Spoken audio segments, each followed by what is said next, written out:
বাড়ি থাকতে যে শরীর মোড়ে ঘামতে দিতাম না, কোনো কাজে কামে গেলে শরীর ঘামে গেলে রাগ করে আবার বাসা চলে আসতাম। আর এখন শরীর ঘামা তো দূরের কথা, শরীর ঘামে সেই শরীর আবার শুকায় যায়, আবার ঘামে যায়, তারপরেও কি আর ওই যে ওই রাগটা দেখাতে পারি না। মানে কেন দেখাবো রাগ? কিন্তু রাগ দেখাতে গেলে চাকরি থাকবে না। কি বলবো ভাই, বাড়ি ছিলাম কত ভালোই ছিলাম।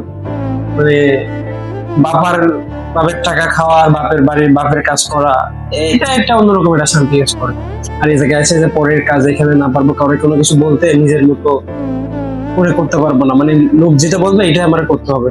এই ডিউটি শেষ করে আসলাম, এসে আবার এই রান্না বান্না করে যাই, গোসল দিয়ে ঘুমাবো, ঘুম থেকে উঠে আবার ডিউটি।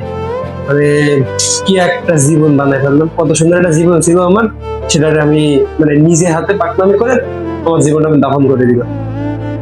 কিছু করার নেই ভাই, আসছি যেহেতু কিছু একটা করতেই হবে।